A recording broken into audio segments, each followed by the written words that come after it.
al doctor Santiago Nieto, titular de la Unidad de Inteligencia Financiera de la Secretaría de Hacienda y Crédito Público, que se enlace con nosotros. Doctor, buenas tardes, buenas noches, ¿cómo le va? ¿Qué tal? Muy buenas tardes, Vicente. Un saludo a ti y a tu auditorio. Oiga, pues ahora anda todo el mundo buscándolo para conocer detalles de la demanda que nos adelantó primero aquí en Sin Censura, este proceso contra Cabeza de Vaca por posible peculado. ¿Ya se presentó, doctor? ¿Qué nos puede decir acerca de esto? Sí, ya hemos presentado, bueno, desde marzo, perdón, del año 2020, recibimos solicitudes de información por parte de varias áreas de la Fiscalía General de la República. Al hacer el análisis de la propia información que le habíamos entregado a la Fiscalía, vimos que había elementos suficientes a nuestro punto de vista para poder proceder penalmente en contra del señor Cabeza de Vaca.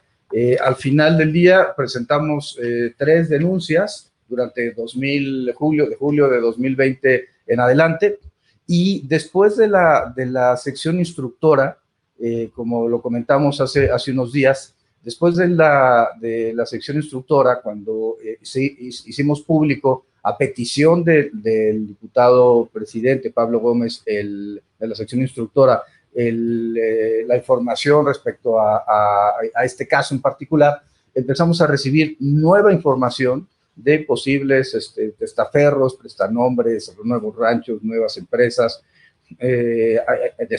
otro tipo de despachos, y encontramos, como te lo comenté en la ocasión, la entrevista anterior en Sin Censura, encontramos este aviso que presenta el despacho norteamericano Dallas para reportar que va a tener como cliente a un PEP, un gobernante extranjero, y por ello pues es una especie de debida diligencia del cliente.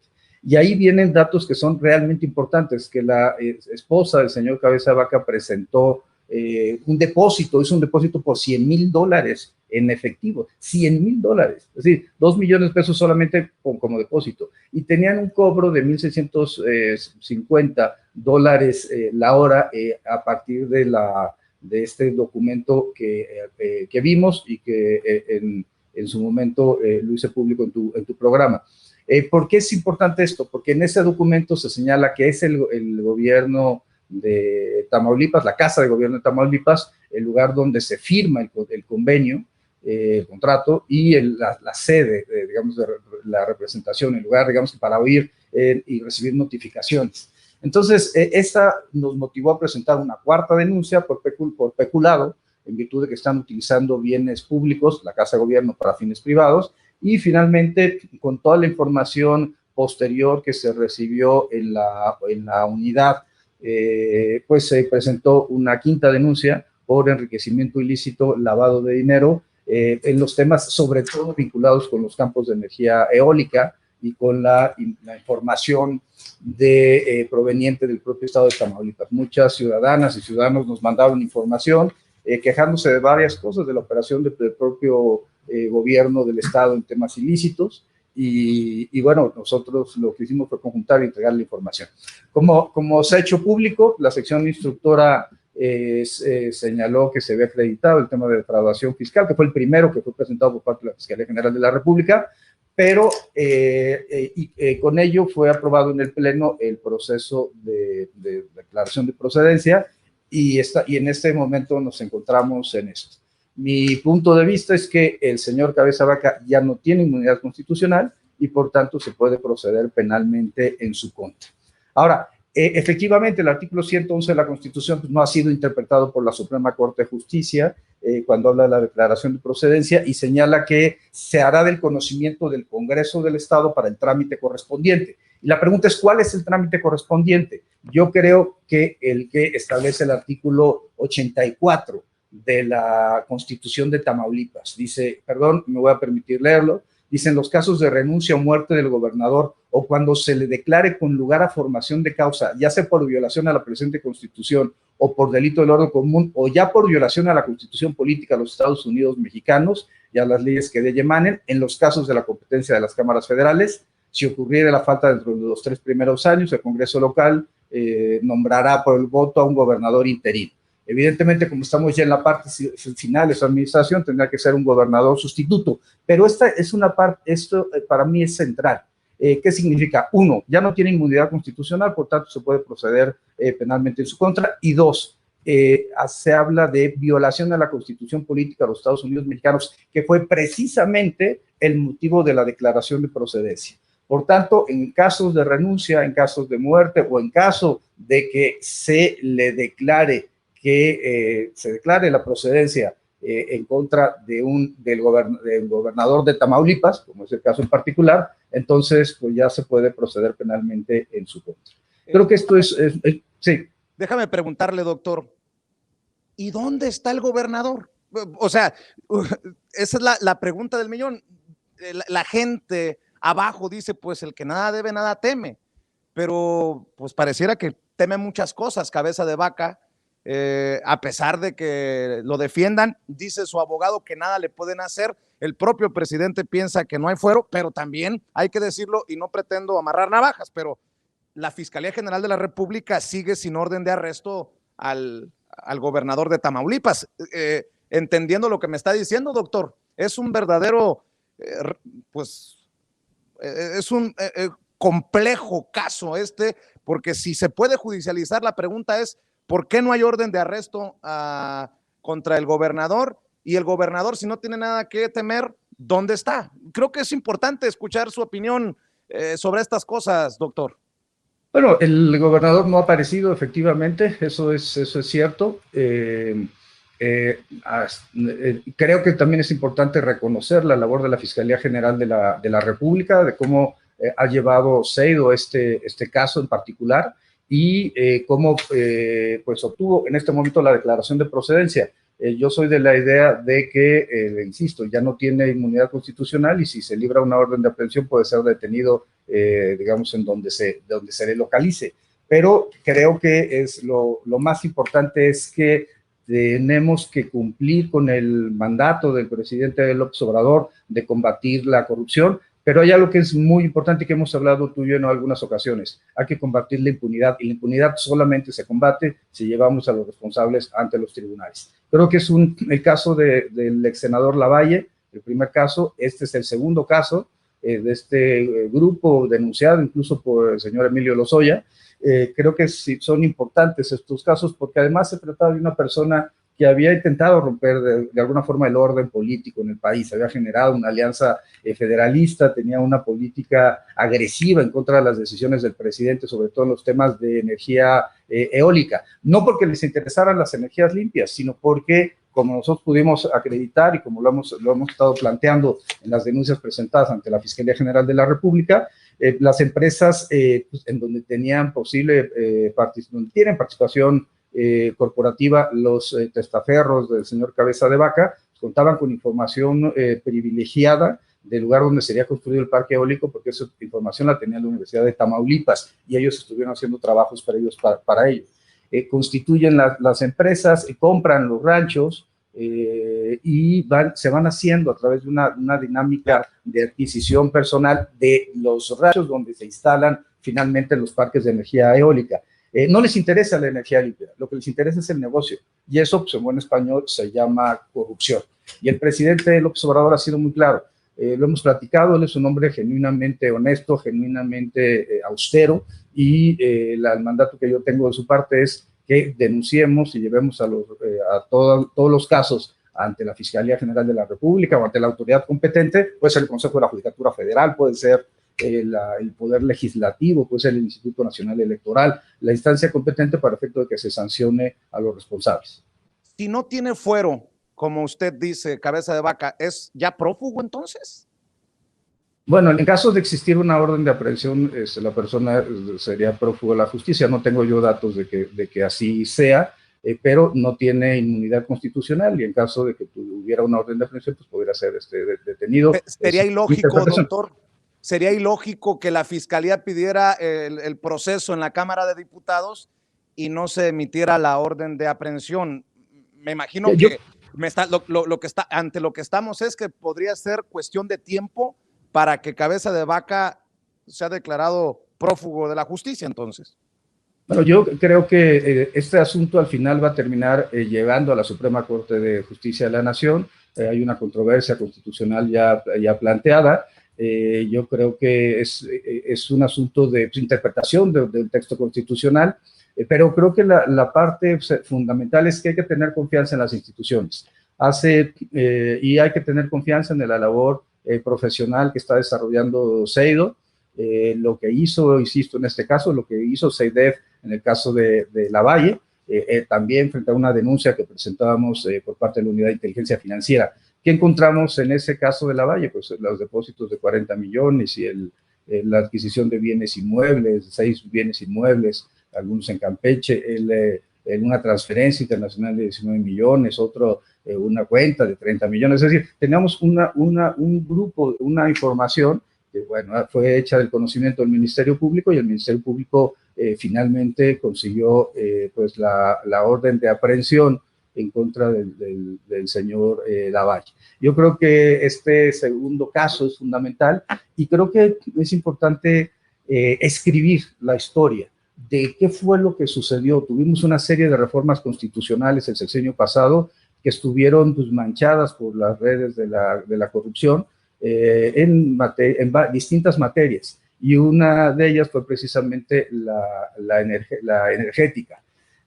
Creo que la recepción de recursos y la compra de personas, de diputados de Acción y senadores de Acción Nacional, pues un reflejo del nivel de podredumbre que existía durante la administración Peña Nieto, y de la falta de controles institucionales adecuados para poder combatir estas conductas.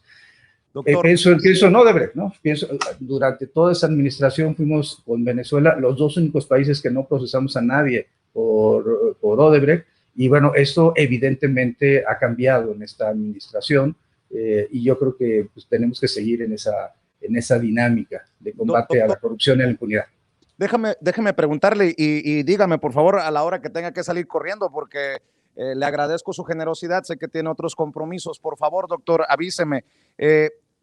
Déjeme preguntarle, ¿hay otros gobernadores que estén siendo investigados por la Unidad de Inteligencia Financiera? Entendiendo que Cabeza de Vaca no es el único señalado, hay personajes señalados y que están en funciones. Por eso le pregunto, doctor. Sí, a ver, nosotros habíamos presentado ya una denuncia, por ejemplo, en contra de Rodrigo Medina, el exgobernador de Nuevo León. Tenemos ya, no puedo dar particulares del caso, pero hay otros dos casos en donde ya se había presentado una denuncia contra gobernadores en funciones. De alguna forma, se trata de seguimiento de algunas investigaciones, incluso que teníamos antes en la FEPADE. Pero también tengo que ser muy claro en esto. El presidente me ha planteado, me ha dicho, me ha instruido para efectos de que durante estos días que quedan del proceso electoral, hasta la jornada electoral, no haya ninguna denuncia en contra de ningún tipo de personaje de naturaleza política. Por supuesto, y me lo comentó el presidente, si las autoridades competentes me solicitan información, llámese la Fiscalía General de la República, la Fiscalía Electoral, el Instituto Nacional Electoral o el Consejo de la Judicatura Federal, pues la instrucción es que yo les entregue toda la información con independencia del tiempo. Pero lo que él no quiere es que haya una percepción de que se utiliza la Unidad de Inteligencia Financiera, como se utilizó en el pasado, como mecanismo de golpeteo político. Lo que él me ha planteado es que sigamos con la investigación y en el momento oportuno, cuando pasen la jornada electoral, pues estemos en condiciones de presentar las denuncias correspondientes o incluso hacer el congelamiento de cuentas si eso es algo que tiene que operarse frente a casos, por ejemplo, de empresas fachada. Mientras tanto, pues estamos trabajando, estamos generando casos, por ejemplo, con el Instituto Nacional Electoral, con la Fiscalía Electoral. Hemos trabajado muy de cerca con el Consejo de la Judicatura, y bueno, nuestro objetivo es seguir trabajando así, presentando los casos, y bueno, pues particularmente que podamos evitar los hechos del pasado, ¿no? Imaginen que en 2012 hubiéramos podido detectar, como hoy lo estamos haciendo, la compra masiva de tarjetas prepagadas, y hubiéramos evitado Soriana, ¿no? Si hubiéramos, como lo estamos haciendo hoy en día, en 2012, hubiéramos podido, no sé, evitar que hubiera recepción y traslado de recursos por Monex, por ejemplo, o que hubiéramos podido, no sé, en el año 2000, revisar las cuentas del sindicato de Pemex para ver dónde se iba el dinero, o en 2016 hubiéramos tenido oportunidad de ver cómo los trasladadores de valores llevaban dinero en efectivo, o empresas fachada eran contratadas por la administración en estafas maestras o en Operación Zafiro. Y eso es finalmente lo que queremos hacer en este momento. Que cumplir con lo que nos compete como unidad de inteligencia financiera, en cumplimiento de una disposición además establecida en la ley, para poder combatir estas prácticas negativas que vinculan a la corrupción con lo electoral. Doctor, ¿hay alguna campaña que tú percibas para golpetearte, para torpedear a un personaje como tú, como titular de la Unidad de Inteligencia Financiera? Porque leo un reportaje que publica el periódico Reforma, en el que habla que la Unidad de Inteligencia Financiera está investigando finanzas del juez Juan Pablo Gómez Fierro, de su madre y su hermana, pero el tono me parece muy de golpeteo. ¿Has advertido una campaña en tu contra, doctor? A ver, un poco para hablar de este caso. Nosotros tenemos un acuerdo con el Consejo de la Judicatura Federal y, perdónenme, revisamos a todas y todos los jueces del país. O sea, el señor Gómez Fierro no es un elemento atípico, y le damos la información al Consejo de la Judicatura para que ellos determinen conforme a sus procedimientos cuando encontramos algo que pueda ser raro. Igual que lo estamos haciendo con el Instituto Nacional Electoral respecto a la información que nos piden de candidatos a gobernadores y gobernadoras de las entidades federativas, o como hacemos el barrido lo hemos hecho las 18,000 empresas que forman parte del padrón de proveedores del Instituto Nacional Electoral. ¿Qué es lo que estamos revisando? Que no sean de reciente constitución, que tengan operaciones en el sistema financiero, es decir, que no se traten de empresas fachada o factureras. Lo mismo hacemos con los jueces. Esto se ha trabajado y además yo quiero reconocer al ministro Saldívar, al ministro presidente, porque cuando le llevé un caso al anterior presidente de la Corte, Luis María Aguilar, de un magistrado federal que estábamos detectando que recibía dinero del narcotráfico y que terminaba concediendo amparos o modificando sentencias de los jueces de distrito para mejorar las condiciones o el tiempo para el encarcelamiento de personas vinculadas con el cártel de Jalisco Nueva Generación, no hizo absolutamente nada. Y entonces es hasta que entra Saldívar que podemos generar este entendimiento. Entonces, el caso del juez Gómez Fierro no es un caso que no está terminado, estamos apenas haciendo la revisión. Sí brincó esto de los 6 inmuebles, pues hay que encontrar la razón por la cual en 2 años vendió 6 inmuebles. Puede haber múltiples factores, pero no hemos terminado. Por tanto, creo que no podemos hacer ni juicios sumarios ni absoluciones sumarias de ningún tipo. Y eso es lo que no haré respecto al juez Gómez Fierro. Pero yo quiero ser muy claro con esto. Siempre se está revisando a todas las personas y hemos dado la información, digamos, de manera rutinaria al Consejo de la Judicatura Federal con respecto a al comportamiento atípico que se pueda llegar a detectar en alguna persona que forme parte del Poder Judicial de la Federación. Y por eso creo que es muy importante resaltar esto. Por eso yo he cuestionado el Sistema Nacional Anticorrupción. Me parece que falta el elemento fiscal y falta el elemento financiero para poder tener un mapeo completo de todas las personas y poder detectar todos los casos de corrupción, incluyendo la corrupción judicial.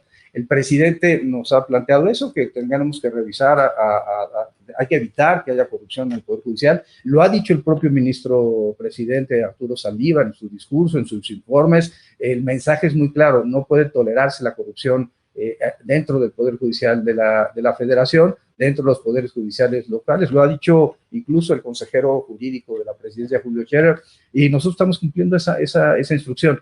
Hasta este momento no tenemos, digamos, una respuesta, una investigación concluida para ver si denunciamos o no al juez.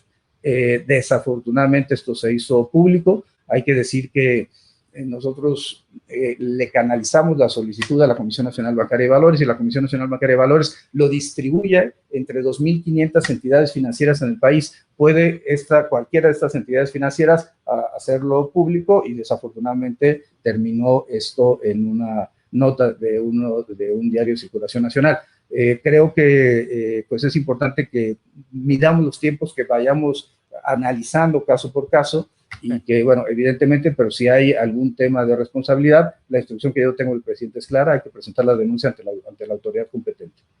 Para cerrar, don Santiago, me imagino que se va a hacer una investigación por lo que denuncia el propio presidente Andrés Manuel López Obrador del intento de sabadazo por la absolución del Güero Palma en día inhábil. La Unidad de Inteligencia Financiera se esperaría que revisara a este juez, ¿no? Que creo que no es ni el juez titular. ¿Qué piensa o qué se comenta? ¿Le ha platicado, le ha pedido el presidente que se investigue por este caso, doctor? Hemos iniciado la investigación respecto a este caso porque quiero recordar que tenemos tres magistrados federales denunciados, presentamos información para que la Fiscalía de Nayarit pudiera proceder en contra de jueces y magistrados en Nayarit relacionados con casos del Infonavit. Tenemos casos de personas denunciadas en jueces locales, denunciados en Coahuila. Es decir, o sea, forma parte de nuestra dinámica el combate a la corrupción judicial, por algo que yo, digamos, sostengo. Y es que si realmente queremos combatir a la delincuencia organizada, tenemos que combatir sus estructuras financieras, el congelamiento de cuentas, el desmantelar sus empresas fachada. Tenemos que combatir la corrupción política que les da cobijo, sobre todo a nivel local o a nivel municipal. Pero hay un elemento que a veces dejamos de lado, y es que hay que combatir la corrupción judicial y ministerial y policial, que les da cierto soporte jurídico. Por ello, por supuesto, que se hará la revisión correspondiente de esta resolución vinculada con el Güero Palma, para efecto de que si encontramos alguna irregularidad, como ese magistrado al que me refería y que la fiscal anticorrupción, la doctora Mijangos, obtuvo una orden de aprehensión, que en este momento se encuentra preso, porque tenía 50 millones de pesos más en sus cuentas de lo que podía justificar como magistrado federal. Creo que esto es algo en lo que tenemos que estar trabajando de manera cotidiana, y pues forma parte de uno de los proyectos de la Unidad de Inteligencia Financiera. No es un tema que tenga que ver con un juez incómodo, un juez rebelde, sino tiene que ver con un procedimiento ordinario para efecto de evitar que efectivamente los grupos de delincuencia organizada estén comprando o estén amenazando a los propios juzgadores. Y es que las palabras del presidente son fortísimas, muy duro el mensaje. Dijo que su gobierno no establece relaciones de complicidad luego de que este juez ordenara la liberación del ex líder del cártel de Sinaloa, Héctor Luis Palma Salazar, y señaló que se intentó dar un sabadazo, por lo que enviará una iniciativa para evitar que asuntos como órdenes de liberación de reclusos sean aprobadas en días inhábiles. Hasta en eso, ¿no, doctor? El presidente contundente. El presidente muy fuerte, porque creo que lo exige la actuación de este juzgador. Creo que ese es un mensaje muy claro. No podemos tolerar la corrupción judicial, porque la corrupción judicial al final del día genera impunidad. Le mando un abrazo, doctor, y le agradezco mucho por su generosidad y por estas pláticas, estos diálogos. Estamos al pendiente y ya lo estaremos molestando para seguir hablando de estos temas que son importantes para la gente. Pues un abrazo y siempre un placer. Gracias. Es el doctor Santiago Nieto, titular de la Unidad de Inteligencia Financiera, hablando con nosotros sin censura.